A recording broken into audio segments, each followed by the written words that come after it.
today's video, we're going to be building the daggers, the dual blades. They are very amazing weapons because you can just quite literally spam with them and you're going to deal tremendous amounts of damage while also being very safe because of the clash mechanic.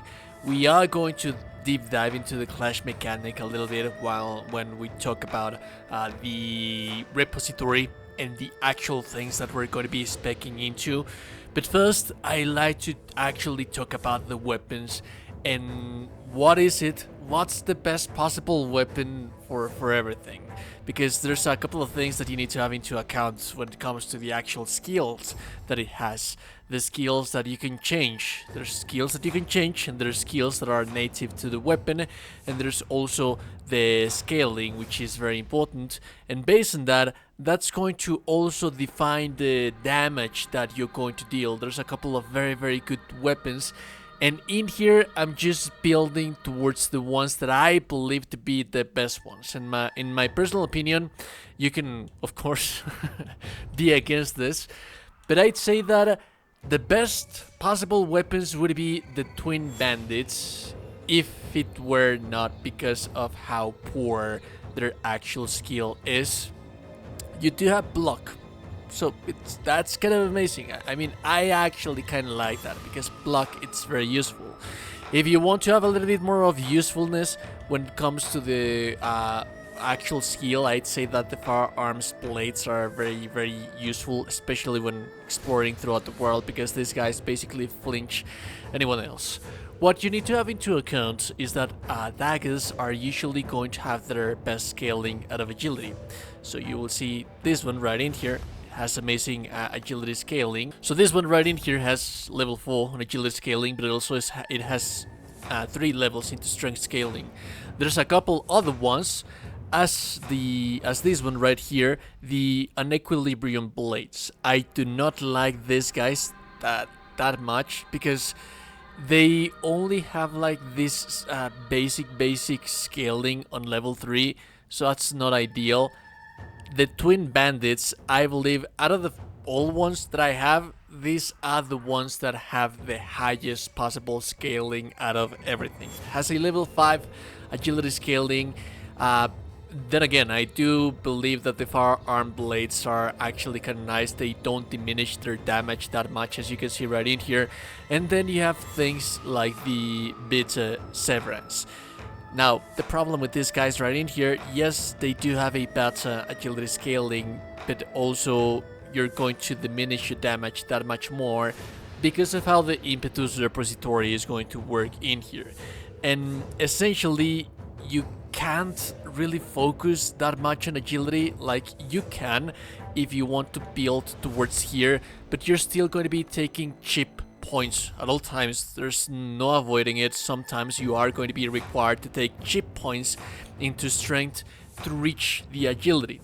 Those points into strength are going to completely go to waste because this does not scale at all with strength. Now, I would say that early game, that would be the best weapon, because if you're trying to first level up the agility, that's ideal. There's barely any strength in here. But later on, once you start branching into different routes right in here, like for example this, you're still going to have to take chip points into strength, as you can see right in here. That is going to go to waste. You can still be looking for all of those agility points right in here, but also if you go this route, for example, you are going to have to take strength and strength and strength before you get agility, and then strength in here. So yes, there's lots of agility going throughout this path, but still your strength is going to natively be raised. The same thing goes, for example, if you decide to go through the spear route. So there's agility in here, agility, and then you have strength before you can actually take more agility.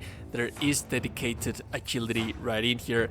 But then again, you're still going to be required to take some more point into strength. So I'd say that because of that and how the game is laid out to you, the best possible weapon for early leveling when you're like 40 or 50-ish, it's going to be the beta severance. And this is a boss reward. This is something that you can get like mid-game, so at that point you should already be like level 30 to 40-ish. That's going to be your ideal go-to. As you level up, you go into the end game, you go into New Game Plus, you want to raise your damage that much more. This is going to become obsolete because of how laid out everything is. And then you're going to either want to take the Twin Blades that are not going to have as amazing agility, but a level 5 scaling and agility opposite to a level 6 while also having level 2 strength scaling is going to raise your damage.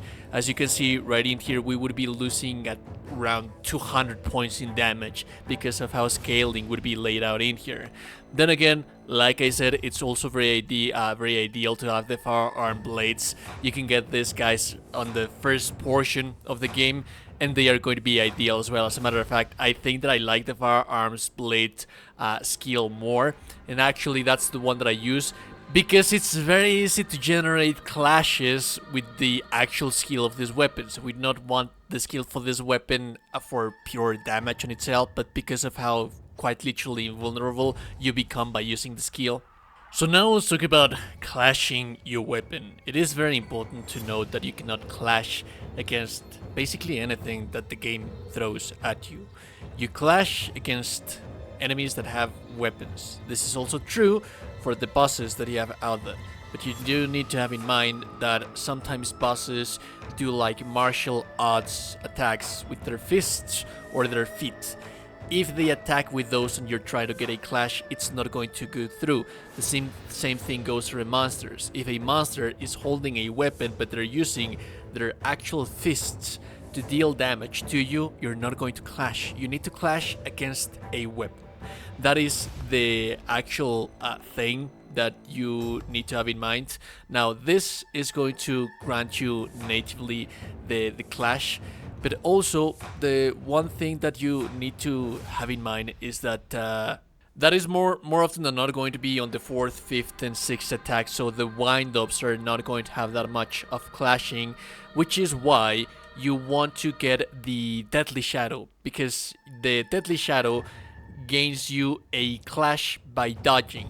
Now, the follow-up combo for dodgings, they're actually the 4th, 5th, and 6th attacks usually. That's ideally, you want to be doing that. Dodging and clashing, dodging and clashing, dodging and clashing. That is going to give you Skyborn Might. That is the playstyle that you're going to adopt with this weapon. And also, my advice is that, for example, if you're using the weapon that I'm using right in here, which is the firearm blades, you can start clashing as soon as you start the animation. So you should always save your Skyborn Might to spam this guy whenever you get the chance, because this is going to make you basically invulnerable against enemies that have weapons. The actual skill that I like to use and take from the skill tree for this weapon is going to be the Blade Master. What this is going to do is going to buff you. We already have an active skill that we're using to basically deal damage and guaranteed some clashes against the enemy, but also sometimes you are not going to manage to get those clashes. Whenever that happens, you won't be using the Blade Master, because whenever you do clash, you're going to be healing. If the enemy manages to land a hit on you with the next clash, you're going to heal it. But also that's going to stack with the actual blessings and boons that we're going to be using. Then again, this is the ideal thing that you want to be doing. You want to clash with the enemy, you want to have the Blade Master active so that you always, at all times, heal back, but also because you're clashing, you can buff and you can start using the actual skill of the weapon that we're using to continue clashing, and that's ideally like the playstyle that you're going to adopt with this weapon. Now, let's actually talk about the things that we're going to take from the left. I like to take the Rapid Temperance because I like to buff my weapon sooner, but you're not going to take any one of these guys. If you want to take advantage of a specific enemy or boss that you're fighting, then yes, be my guest. But the universal one that I like to use is the Bone Needle Leech. This is going to turn you basically immortal, because remember that you already have healing from clashing against enemies that have weapons, but also this is going to give you native healing because of the life leech that we have right in here. This is some more healing that we're going to stack. it's very, very useful. Aside from that, take the temperance, all of the temperance right in here, because these guys are going to give you more temperance charges, but it's also going to contribute to the acupuncture. When it comes to the actual location and placing of our attributes points or our skill points, everything is going to, you're going to max out everything right in here, aside from anything that is not going to give you like agility.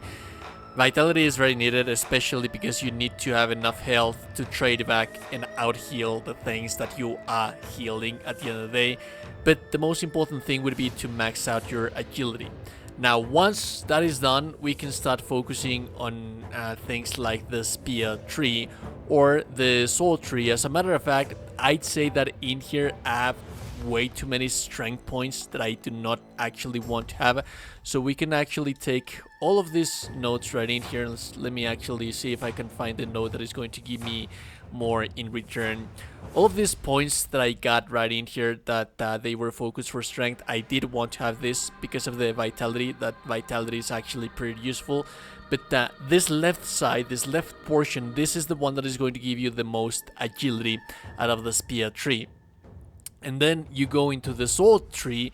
The sword tree, the right side, is the one that is going to give you, like I mentioned, you are going to have to be required to take some points into strength right in here. But once you go down in here, this is going to give you a whole bunch points of agility. So that's ideally what we want to be raising, our agility. Then again, this is, I believe, like the highest amount of agility, because swords do favor strength quite a lot. There's not too much agility that you're going to be able to take right in here. There's not going to be like any agility whatsoever that you're going to be able to take from the axe. So once you have gotten as much agility as you can from this tree on the swords skill tree, then you're going to start investing more points into strength, either you like it or not. This is how you're going to increment your strength, the damage of your weapon, that much more. We only have like any more points into strength that we can use to increase our damage. That's why I don't think, as I was already telling you before, that's why I don't think that this is ideal. Because now that we have gotten a little bit more agility, you'll see that we're still out damaging with this. Now we're not having that much damage in returns. It's not going to be like the 200, it's just like 100, because we have taken a little bit more agility. So as you can see, our agility is like 10 points higher than when we began the video. But then again, we're still going to be missing out on 47 points into strength because of how things are when we level up and how much points we can use to augment our stuff. So yeah, that's something that you need to have in mind. The tempering of our weapon is going to be very basic. You're going to need agility and then continuity to increase the time that the weapon is tempered. The actual damage, attack power on itself by tempering our weapon. And then finally, we're having the leech right in here. Remember that you can have any tempering needle that you want to, depending on the weaknesses and resistances and what have you from the boss. And yeah, things like that. Now, for Benedictions that we want to have in our weapon, you can ignore the set effects that we have up there. My favorite things, the one that I like to take the most at all time, is going to be anything that has the word Skyborn on it. Whether if it's Skyborn damage, word, rejuvenation, what have you. The reason for that being is that you're going to be getting like a whole bunch of Skyborn by using this weapon because of the clashing. Anytime you clash against something, you're going to activate the skill effect of this thing right in here. The Skyborn ward is going to reduce the damage that you take. And that is going to be active 100% of the time, because you should always be clashing your weapons with the enemy. And then we have the rejuvenation. You're always going to be healing anytime that you're clashing against the enemy. Very useful with the daggers. Now, in here you can be taking, like, there's one for Skyborn damage, I believe, as a matter of fact. Let me show you if there is Skyborn Force. Increases the damage during Skyborn Might. This can be used, but it's actually the same thing as the Wei combo force, because this is going to make the consecutive attacks to increase your damage. This is a very fast attacking weapon, but I would still lean a little bit more into the Skyborn Force, because you do require to have some kind of like a defensive playstyle here and then. So this is my go-to, really. And that is pretty much everything that you need to know about this weapon and the best possible way to build the daggers. What are the best daggers? Some of that is going to be ideally objectively based on your opinion and how you feel with those daggers, the skills that they have and how they suit your playstyle. These are the ones that I believe to be the best of them all, and this is the playstyle that I've been using. Lots of clashing, lots and lots and lots of clashing. While there are many bosses out there that have like weird figures, like 80% of the bosses are going to have weapons that you can clash against. The only thing that you cannot clash against is going to be like basic enemies roaming around the world, and that's not going to be that much of an issue because usually they don't really deal that much damage and you can just basically R1 spam them, so not much of an issue in the... But yeah, anyways, if you like the content, you like it, never super appreciated. No, still you today, you're gorgeous and beautiful person. You are indeed a gorgeous and beautiful, beautiful person. Subscribe to the channel, you're on Discord. Have a beautiful day, goodbye.